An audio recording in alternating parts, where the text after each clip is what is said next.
Inyong mapapakinggan ang programang Know Your Bible. Alamin ang inyong Biblia. Hatid sa inyo ng World Radio International and is supported by Church of Christ. Narito na si Brother Daniel Oliva. Ngayong umaga po muli mga kaibigan at mga kapatid. Ito na naman ang programang Alamin Inyong Biblia. Know Your Bible program. Matid po sa inyo ng World Radio International through White Sparrow Road, Church of Christ in West Monroe, Louisiana, USA. Iyo po likod na nagbibigay ng mensahe, Brother Dan Oliva. Ito po ang mensahe natin for the first Sunday of the month of January 2026, intended for January 4, 2026. Ang pamagat po ng ating discussion, the parable of the two sons, words versus actions, based on the book of Matthew, chapter 21, verse 28 to 32. Ang talinhaga tungkol sa dalawang anak. Ayon po sa Matthew 21, 28 hanggang 32, ang katanungan, salita laban sa gawa. Yun po yung ating subtitle doon. So basahin muna natin sa wikang English ang ating parable at talinhaga, and then mamaya ay bibigyan natin ng mga explanations ito. Kung kayo po ay hindi nakikinig, ito pong broadcast na ito dito sa YouTube ay marinig nyo every Sunday dito po sa GMA Radio, DWRA, Barangay FM 92.7 Baguio City, every Sunday between 5 to 6 o'clock in the morning.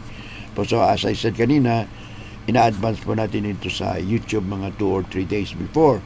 So if you have some questions, ating mga listeners, Baguio City, Benguet, Cordillera Region, Abra, La Union, Pangasinan, and other places na inabot po ng ating signal sa GMA Radio, pwede po kayong tumawag o mag-text sa aking number. Ang Smart 059-49329 at ang aking Globe number 0917-700-3134.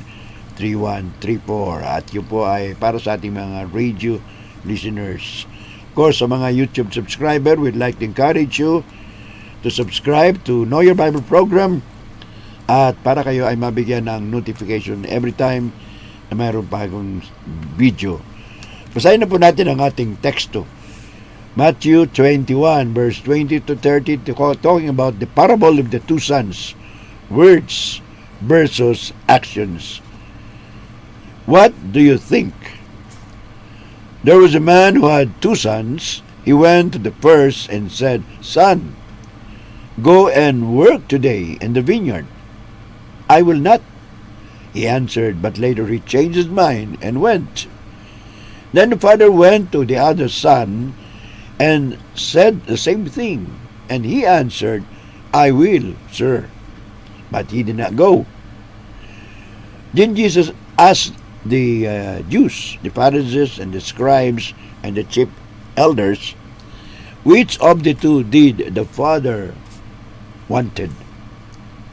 Sino ang gumawa sa gusto ng ama? And they answered, the first. Jesus said to them, "I tell you the truth. Tax collectors and prostitutes are entering the kingdom of God ahead of you. For John came to you to show the way of righteousness, but you did not believe him. But the tax collectors and the prostitutes did. And even after you have seen this, you did not repent and believe him." Matthew chapter 21, verse 20 to 32, using for the New International Version. Now let's go to our Filipino translation. Ganito ang sabi dito sa Matthew 21, talatang 28 hanggang 32. Ang talinhaga tungkol sa dalawang anak. Ano ang palagay ninyo? Sabi ng ating Panginoong Jesucristo, may isang taong may dalawang anak na lalaki. Lumapit siya sa nakakatanda at sinabi, "Anak, pumunta ka ngayon sa ubasan at magtrabaho ka roon." "Ayoko po," tugon nito. Ngunit nagbago siya ng pasya at nagtrabaho sa ubasan. Lumapit din ang ama sa ikalawa at ganun din ang kanyang sinabi. At tumugon ito, upo. Ngunit hindi naman siya pumunta sa ubasan. Ang tanong ng Panginoong Kristo, sino sa dalawa ang sumunod sa kalooban ng kanyang ama? Ang nakatatanda po, sagot nila. Sinabi sa kanila ni Jesus, tandaan ninyo ang mga maniningil ng buwis at ang mga bayarang babae ay nauuna pa sa inyo na makapasok sa karya ng Diyos o karya ng langit.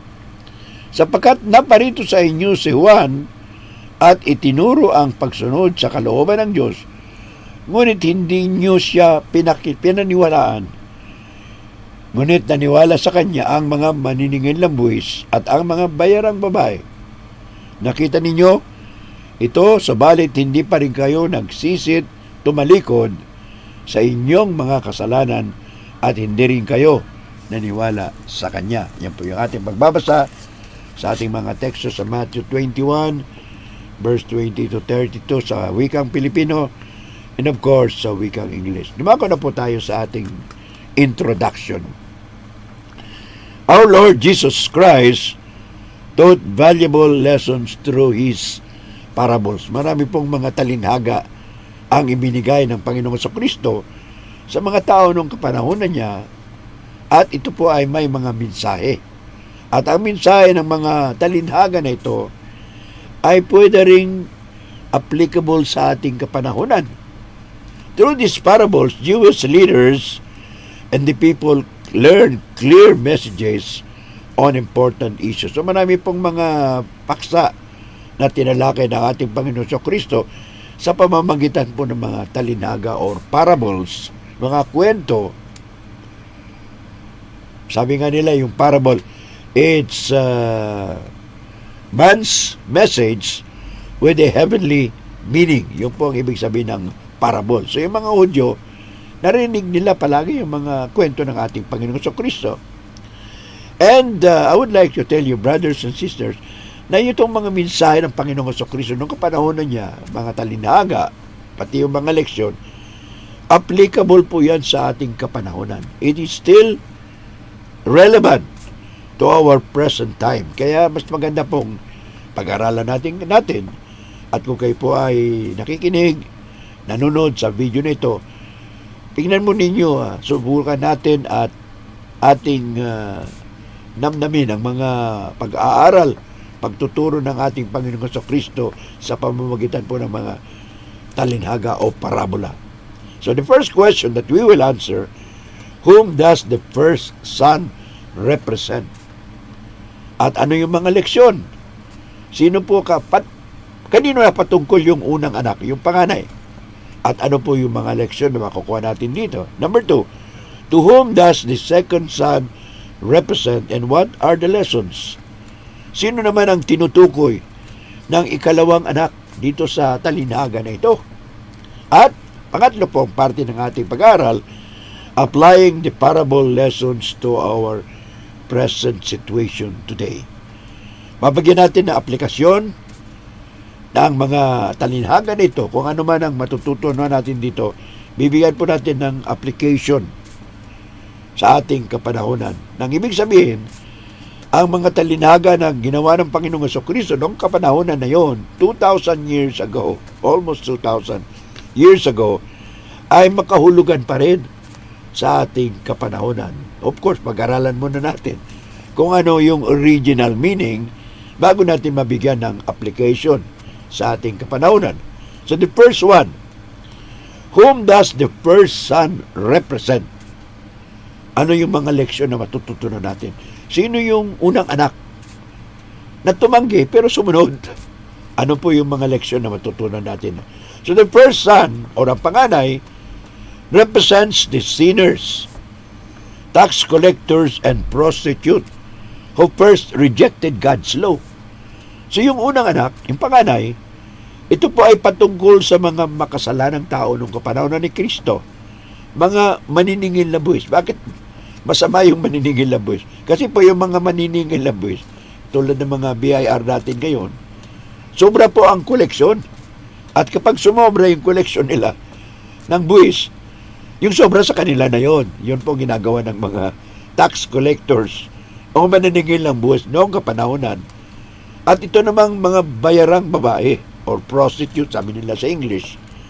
Ito po yung sinasabi nila, the oldest profession. So, hindi lang po bago yan. Yung mga panahon na ito, yung mga bayarang babae. Noong panahon ng Panginoong Jesucristo, mayroon na po yan. Huwag kayo magtataka.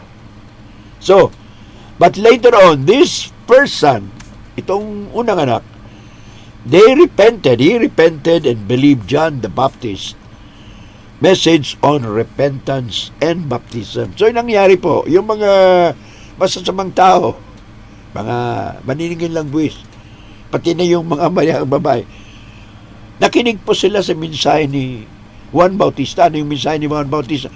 Mangagsisi kayo at parating na ang kaharian ng Diyos.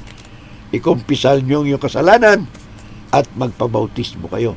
So yung mga makasalanan ng panahon ni Kristo, sila po yung unang sumunod. Kaya sinabi ng Panginoong Jesucristo, malalaman nyo na sila ay mauuna pa na makapasok sa kaharian ng Diyos. Yung kaharian ng Diyos dito po, hindi immediately langit, kundi ito po yung physical or spiritual kingdom na tinayo ni Kristo. Yun po yung iglesia. Bakit? Alam natin na yun ay iglesia. Because in Matthew chapter 16, verse 18 and verse 19, nung sinabi ng Panginoong Jesucristo, itatatag ko ang aking iglesia kay Apostol Pedro at sa ibang mga apostoles. Sa verse 19, sinabi niya kay Apostol Pedro, ibibigay ko sa iyo ang mga susi ng kaharian. So in just two verses, verse 18, he was talking about the church. Verse 19, he was talking about the kingdom.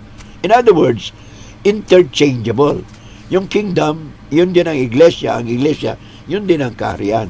Yun po ang paliwanag natin doon, mga kaibigan at mga kapatid. So ano sabi ni Kristo?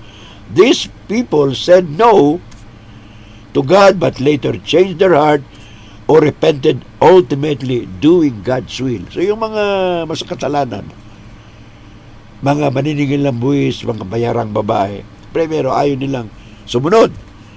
Subalit na narinig nila si Juan Bautista na nagsabi, mangagsisi kayo, ikumpisal nyo ang inyong mga kasalanan at magpabautismo sa kapatawaran ng inyong mga kasalanan at kayo ay tatanggapin sa kaharian ng Diyos. Noong panahon na yun, hindi pa po naitatag ang iglesia.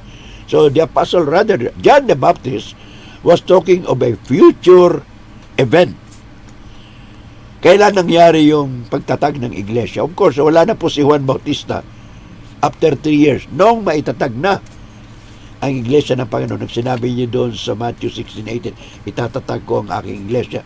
At kailan po na itatag ang iglesia ng Panginoong Jesucristo? Well, after the first Pentecost, after the resurrection of Jesus Christ. So kung titingnan mo, Christ was on earth for 40 days after His resurrection, and 10 days later, yung po yung tinatawag lang Feast of the Pentecost o Pentecostes, Acts chapter 2. At doon po, nung nangaral si Apostol Pedro ng Ebanghelyo, 13,000 katao. Mahigit pa sa 3,000 ang nabautismuhan, at doon po nagsimula ang iglesia ng ating Panginoong Jesucristo. Anong taon yun? Sabi ng church history, mayroong nagsasabi 30 Anno Domini at mayroon din nagsasabi 33 Anno Domini. So Jesus Christ likened the first son to the outcast of Jewish society, for they believe and accepted the way of righteousness.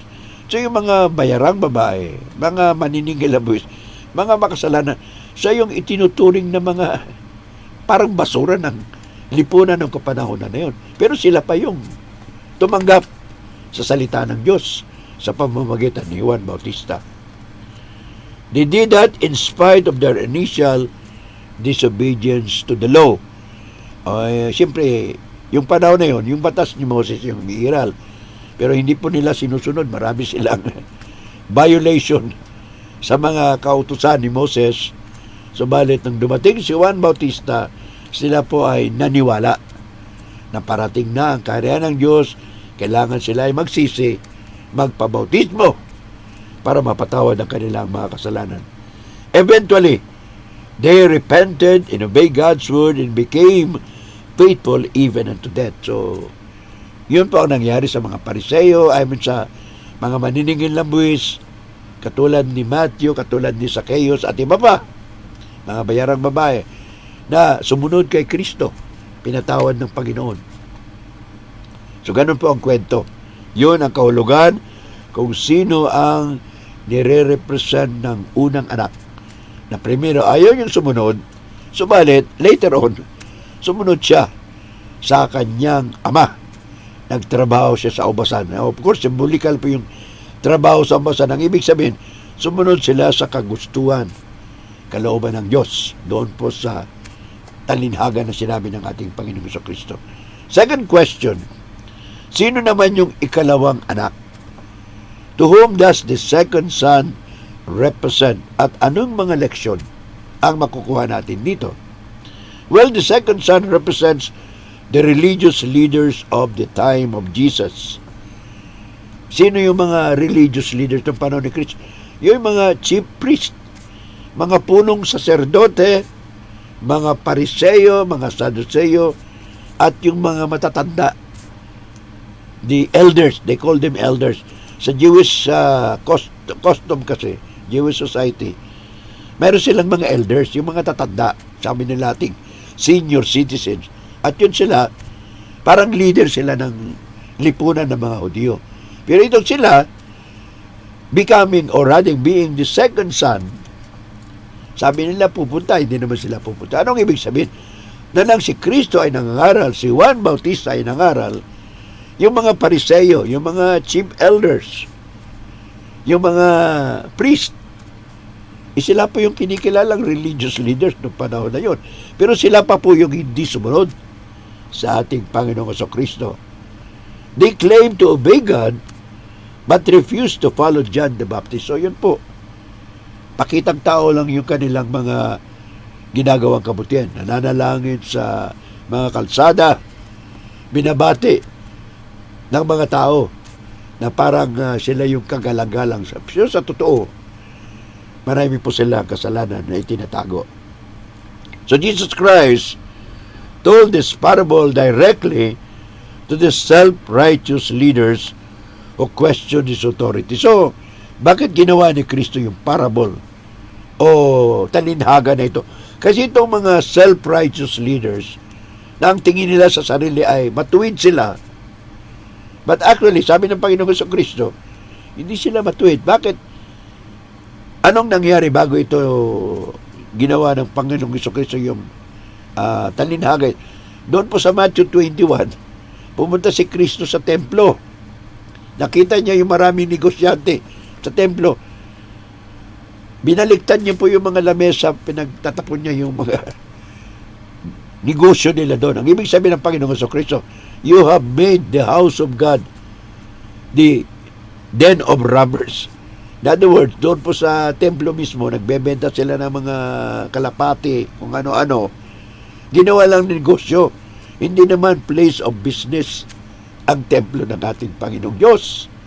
Sa ngayon, mayroon mga ganyan. Kung saan may simbahan, nandoon yung mga negosyante sa labas. Parang ganun po ang sitwasyon ng panahon yan. At nung tinanong si Kristo, ano ang kapangyarihan mo? Ba't mo ginawa yun? Sabi naman ng Panginoon, ano ang tingin nyo, ang sagot nyo?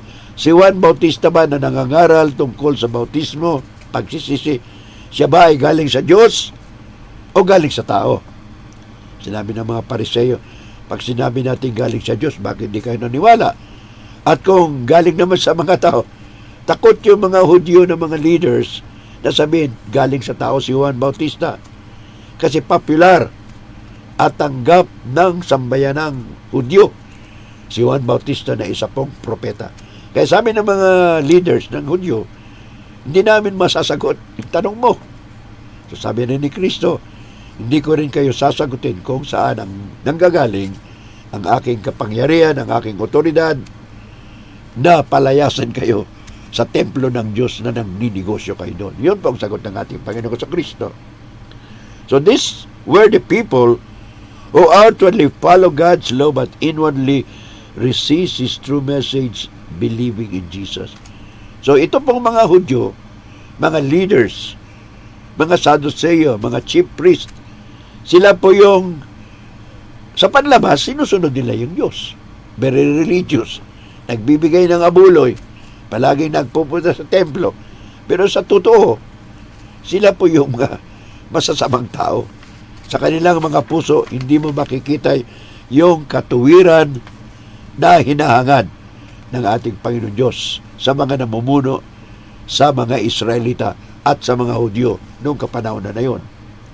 So those who say yes to God, but their hypocritical actions show that they do not do His will. Ano sabi ni Kristo sa Matthew 7:21? Many call me Lord, Lord, but they do not do the will of my Father. Hindi lahat na tumatawag sa akin, Panginoon, Panginoon, ay makakapasok sa karya ng langit kung hindi yung gumagawa sa kagustuhan ng Ama sa langit. Yun po sabi ng Panginoon sa Kristo sa Matthew 7 verse 21. There are also Christians or members of the Lord's Church today who are like this. Sad to say that. May mga miyembro ng Iglesia ng Panginoon sa Kristo na panlabas lang po ang kanilang pagsunod. Nagsisimba sila, nagbibigay ng abuloy, malalaki pa kung minsan, subalit yung kanilang puso ay malayo sa Diyos. Puro lang papakitang tao. So, ganun po ang nangyayari. Kung nangyari noong panahon ng Panginoon sa Kristo, nangyayari din po ito sa kapanahonan natin, brothers and sisters. And they would promise to obey God, Christ's words, but only they reject Him in their actions. In other words, puro lang salita, walang gawa. Isang professor ko, sabi niya noon, mayroon siyang favorite expression, NATO, N-A-T-O. Ano yung NATO? No action, talk only. So ito po yung mga Pariseo, mga Sadduceo, mga chief elders, mga chief priests, mga leaders ng religious community ng mga Hudyo ng panahon ng ating Panginoon sa Kristo. Now, how do we apply the parable in our present situation? Ano pong mga leksyon ang matutunan natin dito, mga kapatid, brothers and sisters? Of course, marami pong leksyon. Ay, hindi naman natin may bibigay lahat. Pero ang main lesson po, mga kaibigan at mga kapatid, ay salita laban sa gawa. Ano sabi ni Santiago? Kung may salita ka, wala ka na magawa, ang iyong salita ay patay. Faith without works is dead. Ang paniniwala, pananampalataya na walang gawa, sabi ni Santiago 2:26, ay patay. True obedience is not just saying you will follow God. Maraming mga tao sabi na, mahal ko ang Diyos. Sa salita lang yun. Pero kung talagang tutuusin, hindi sila sumusunod sa Diyos. Paano? Bakit? Nadadaya sila sa negosyo, sa trabaho, sa halip na papasok ng tamang oras, palagi silang nahuhuli. At nauna ring umalis. So, kulang yung kanilang oras na binigay na serbisyo. Marami pong ganon. So, hindi lang po sa simbahan, kakasala ang tao, kung di pati na rin sa pang-araw-araw na buhay. It is actually doing His will as demonstrated by the person. So, ang kailangan po, katulad ng panganay na anak na ayaw niya sa primero, pero sumunod siya. In other words, God wants us, kung may nagawa man tayo, hindi natin sinabi primero, nagsisi tayo, ginawa natin ang kagustuhan at kalooban ng Diyos. That is what God wants, brothers and sisters. Those who repent and obey like the firstborn son will surely enter the kingdom of God. As I said kanina, yung kingdom of God, yung iglesia at ang kaharian, iisa lang po yun. Matthew 16, verse 18 and 19. So yung tao, kuminsan, yung mga may pinag-aralan, sabi nila, righteous sila. Pag tinuruan mo sila ng ebanghelyo, sasabihin nila sa inyo, pumunta ka doon sa mga taong mga maliliit, tao doon sa kabundukan, kami righteous kami, nagsisimba kami lagi. So mayroon ganong pananalita yung mga taong masasabi nating self-righteous. Tingin nila sa sarili na righteous na sila. Well, the parable of the two sons, ang talinhaga na ito tungkol sa dalawang anak, ay nagbibigay ng tinatawag na contrast. Pag sinabi natin contrast, magkalaban, hindi pareho. Opposite directions. Number 1, letter A, lesson. Outward religious profession without genuine obedience is useless. Kahit ilang beses ka nagsisimba, nagpapakita sa tao na ikaw ay reliyoso, bibigay ka ng abuloy, malaki, papamisa ka, subalit ang iyong buhay ay walang pagbabago. Yung mga bisyo, daroon pa rin. Sigarilyo, alak at iba pa. Sugal, droga. So yung mga bagay na yan, kung tuloy-tuloy yung ating pagbibisyo, hindi rin makabuluhan yan. Walang kabuluhan yan. Sapagkat, importante po, yung pagsunod sa kalooban ng Diyos. Pangalawang lesson, mga kaibigan at mga kapatid. Those who repent and obey like the firstborn son will surely enter the kingdom of God. Alright. Ano pa? Those who do God's will even after initial refusal are truly righteous in God's sight. So, kahit na primero ay hindi ka sumunod sa Panginoon, subalit nagsisi ka pagkatapos sumunod ka sa Panginoon Diyos. Yun po ang gusto ng Panginoon Diyos. Hindi lang salita, sabi mong gagawin ko, hindi ka naman sumunod. So yung firstborn son, yung panganay, although he refused from the beginning, later on nagsisi siya at sumunod siya. Yun po ang gusto ng ating Panginoon Diyos. Kahit nagkamali tayo, subalit nagsisi tayo, binago natin yung ating desisyon, sumunod tayo sa Panginoon. Yun po ang kagustuhan ng ating Panginoon Diyos. So brothers and sisters, the two sons and the parable represent two different responses to God's Word. Ang dalawang anak na ito, sa talinaga ng Panginoon, ay representation po ng dalawang uri ng pagtugon sa kalooban ng Diyos. Ano yung number 1? Yung number 1, sasabihin, ayaw. Pero magsisisi, gagawin niya yung salita ng Panginoon. Yun po ang gusto ng Diyos. Kahit nagkamali, tutuloy mo pa rin, gagawin pa rin ang kalooban ng Diyos. Number 2, response. Sasabihin nila, yes sir, opo Panginoon. Pero hanggang salita lang yun. Walang aksyon. So ayaw ng Panginoon Diyos yun. Yung puro salita lang, wala pong aksyon. So yun po yung ating pangalawang lesson. But the main lesson, brothers and sisters, should be words must be backed up by obedient action. Pag sinabi natin, Panginoon, gagawin ko po, dapat may kasamang aksyon. Talagang gagawin mo, hindi lang puro salita. Ano sabi ni Santiago? Ulitin po natin, Santiago 2:26, James 2:26. Faith without works is dead. Conclusion na tayo mga kaibigan at mga kapatid.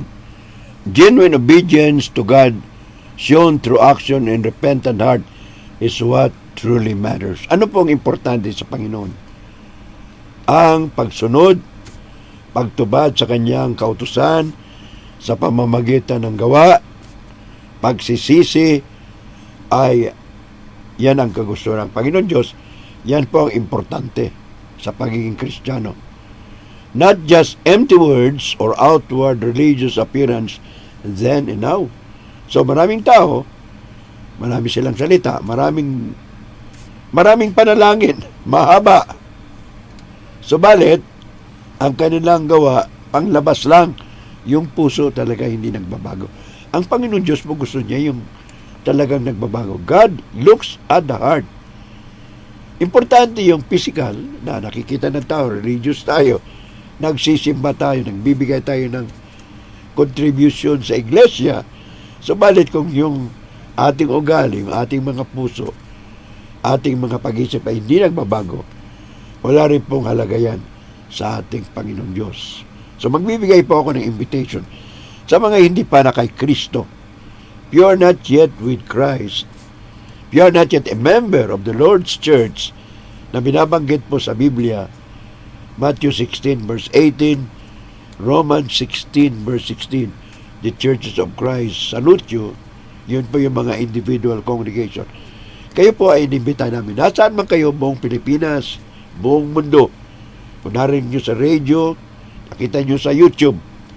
Katulad ng isang kaibigan doon sa San Andres, Quezon, ang pangalan niya po ay si Mr. Virgilio Marpil. Pinapanood niya, tinignan niyo yung mga video at dahil sa kanyang pag-aaral, gusto niya pong magpabautismo. Napakalayo pong lugar. San Andres, Quezon Province. Malapit na po ito sa Bicol. Pero siya po ay nakinig, nanood sa mga video at sinabi niya, ibig kong sumunod sa ating Panginoon sa Kristo. Kaya binabati natin ang kaibigan natin yan, kapatid. Very soon, you would like to be baptized and really follow Jesus Christ. Sa iyo, kapatid, Mr. Virgilio Marpil, dyan po sa San Andres, Quezon. Ito po yung mensahe ng Panginoon. So sa lahat, hindi pa nakasunod sa kay Kristo, if you have not believed in Jesus Christ, now is the time. Ano sabi ni Kristo? He who believes and is baptized shall be saved. Marcos 16:16. Ano pang sabi ni Apostle Peter? Repent and be baptized for the forgiveness of your sins, and you shall receive the gift of the Holy Spirit. And of course, ang panahon po ng kaligtasan ay hindi bukas, kundi ngayon. Ano sabi ni Apostle Peter? Apostle Paul, 2 Corinthians 6 verse 2. Ano sabi ni Apostle Paul? Today is the acceptable time. Now is the acceptable time. Today is the day of your salvation. So huwag po natin i-postpone. Jesus Christ is inviting everybody. Kung hindi nyo pa natanggap si Kristo, Jesus Christ is saying, Matthew 11:28-30. Sabi ni Kristo, come unto me, all ye that labor and are heavy laden, and I will give you rest. Take my yoke upon you and learn of me, for I am meek and lowly in heart. Ye shall find rest unto your souls, for my yoke is easy and my burden is light. So yun po ang ating mensahe, mga kaibigan at mga kapatid. Dumako po tayo sa ating panalangin bago po magtapos ang leksyon na ito. Panginoon namin sa langit, Ama namin, na makapangyarihan, mapagmahal, kami po ay lumalapit sa inyo ngayon. Pasalamatan kayo sa lahat ng biyaya, pati na rin yung mga pagsubok na dumarating sa aming buhay upang subukan ang aming pananampalataya at katadagan sa inyo. Salamat din sa Panginoon sa Kristo na naging tao, bumaba mula sa langit upang kami iligtas sa pamamagitan ng pagkamatay niya sa krus ng Kalbaryo. Nunalangin namin, Panginoon, lahat ng aming mga sponsors. Number 1, ang World Radio International, through White Sparrow Road Church of Christ, mga kapatiran na tumutulong, kapatid na Rico and Sally Canlas of San Fernando City, Pampanga, kapatid na June and Sister Dina Kaugiran of Metro Manila Church, Brother June and Sister Rose Ontalasca of Canada, Brother Nards and Bibing Tuanyo dyan po sa Dao Capiz, Brother Jay Bangkiray dyan sa Aringay, La Union, of course Brother Ed and Sister Beulah Lauder dyan sa California, Brother Greg and Sister Luz Manuel ng Lingayen, Brother Jonathan and Annalyn Ramos dyan pa rin sa Lingayen, and of course Brother June Tessa Baya po dyan sa Nueva Ecija. Marami pa po mga tumutulong through prayers, through encouragement, at pinapasalamatan po natin lahat. Panginoon yan, nawa kayo po ang magbindisyon sa kanila. Bigyan rin kami ng kapatawaran sa aming mga pagkukulang at mga kasalanan. Bindisyon niyo po ang programang ito, ang mga tagapakinig, ang mga viewers, and may your name be glorified forever and ever. In Jesus' name. We ask all these things, Lord. Amen.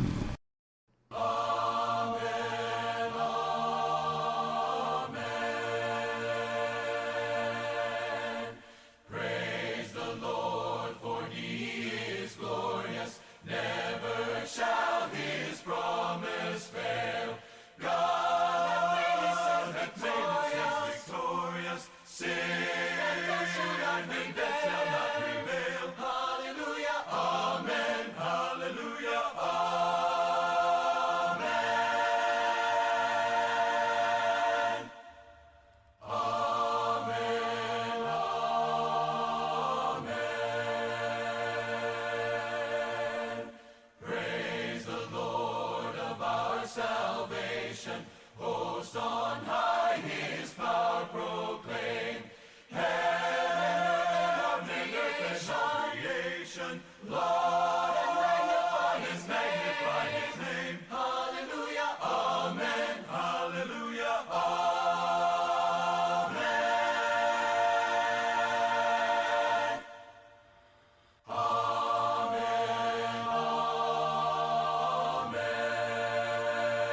Inyong napakinggan ang programang Know Your Bible. Alamin ang inyong Biblia. Hatid sa inyo ng World Radio International and is supported by Church of Christ.